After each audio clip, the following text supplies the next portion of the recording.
اوہ میرا پیارا مٹو۔ زین بہت زیادہ افسردہ تھا کہ اس کا اتنا صحت مند مرغا ایک کم بخت ڈور نے قتل کر دیا تھا۔ زین چھٹی کی کلاس میں پڑھتا تھا، بہت لائق اور پیارا بچہ تھا۔ اس کی دو ہی شوق تھے، ایک پرندے پالنا اور دوسرا پتنگ اڑانا۔ اس نے اپنے گھر کے پچھلے حصے میں جو لان تھا وہاں 6 مرغیاں اور 2 بڑے مرغے بھی پال رکھے تھے جو بہت صحت مند تھے۔ ایک مرغے کا نام کٹو اور دوسرے کا نام مٹو تھا۔ دونوں ڈھیروں دانا کھاتے مگر پھر بھی ان کا پیٹ نہ بھرتا تھا۔ زین نے ان کے لیے ایک ننھا سا تالاب بھی بنا رکھا تھا جہاں وہ پائپ لگا کر روزانہ تازہ پانی بھر دیتا تھا اور دانہ دن کا ڈال دے کر اسکول چلا جاتا۔ پرندے لان میں موجود امرود اور لیموں کے پیڑوں کے نیچے کھیلتے رہتے اور ساتھ ہی دوسرے کونے میں موجود کھجور کے تنے اور درختوں سے گرمی کھجوریں کھاتے رہتے۔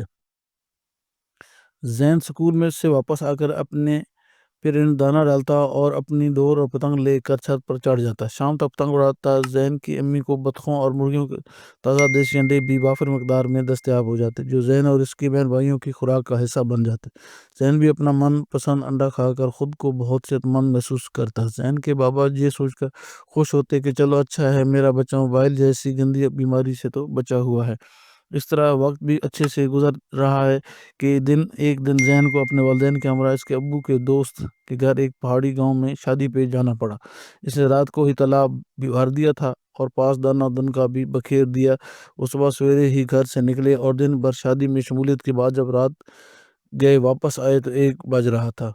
سب تھکے ہوئے تھے تو فوراً سو گئے۔ اگلے روز اتوار تھا، سب دیر تک سوتے رہے۔ اس کی امی جاگیں اور وہ گھر کے پچھلے لان میں گئیں، پرندوں کو دانہ ڈالا۔ کچھ پرندے تو دوڑتے پھر ہوئے آئے مگر 2 سفید بطخیں اور ایک بڑا مرغا مٹو نہیں آئے۔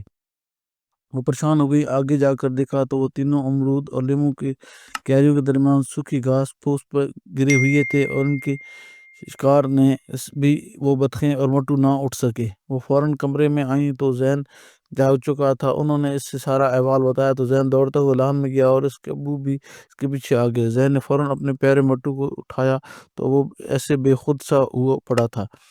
مگر یہ کیا!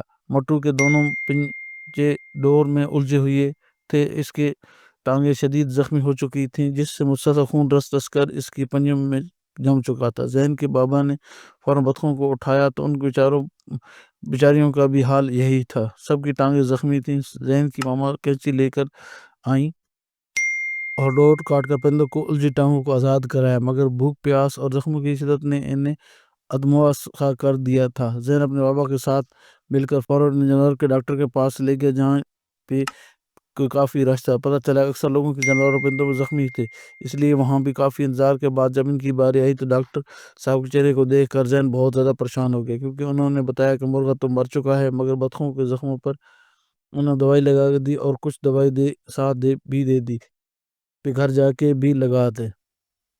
زین بہت زیادہ افسردہ تھا کہ اس کا اتنا صحت مند مرغا ایک کم بخت ڈور نے قتل کر دیا تھا۔ اس کی پیاری سفید بطخیں بھی ابھی بھی اوندھی پڑی ہوئی تھیں، وہ کچھ کھا پی بھی نہیں سکتی تھیں۔ سب گھر والے پریشان تھے۔ زین کے آنسو ٹپ ٹپ گرتے دیکھ کر اس کے بابا بولے، بیٹا اس لیے کہتا تھا پتنگ بازی اچھی چیز نہیں ہے۔ زین بولا، مگر بابا میری ڈور تو اندر الماری میں پڑی ہے۔ اس کے بابا بولے، بیٹا لڑکے چھتوں پر پتنگیں اڑاتے اور ایک دوسرے کی پتنگ کاٹتے ہیں تو ساتھ ہی ڈور بھی کٹ جاتی ہے۔ پتنگ کا کاغذ تو آہستہ آہستہ گل سڑ جاتا ہے مگر ڈور ایسے ہی کہیں لٹکی رہتی ہے اور وہ درختوں کے ساتھ الجھنے کر نیچے سین پر اعلان میں بھی گرتی ہے، پھر وہاں موجود پرندوں کے لیے ایسی ہی وبال جان بن جاتی ہے جیسے ہمارے ان پرندوں کے ساتھ ہوا۔ زین جو اپنے مٹو کو کھو کر پہلے ہی بہت پریشان تھا، رونے لگا تھا۔ اس کی امی نے اسے گلے لگائے اور کہنے لگیں، بیٹے وہی بات سمجھنے کی ہے کہ ہم لوگوں نے اپنا ماحول آب و ہوا تو آلودہ کی ہے، ساتھ ہم پرندوں اور جانوروں کو بھی نقصان پہنچا رہے ہیں۔ ہم بہت سادہ سی چیزوں اور کھیل کو بھی چون جھا رہے ہیں کہ کوئی بھی چیز صحت مند نہ رہے۔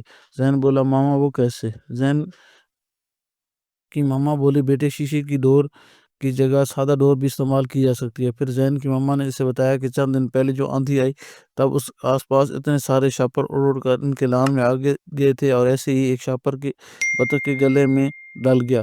بطخ ڈور کو دوڑ کر بھاگتی تو شاپر بھی اتنی تیزی سے اس کے پاؤں میں الجھتا جاتا جو انہوں نے بطخ کو پکڑ کر اتار ہوتا رہتا۔ ہمیشہ پر ڈور اور نہ گلنے سڑنے والی چیزوں کو چھوڑ کر قدرتی چیزوں جیسے کپڑے کے تھیلے، مٹی کے برتنوں کی طرف آنا ہوگا، ورنہ یہ سب چیزیں آج سے بن کر ایسے ہی ہمیں ستاتی رہیں گی۔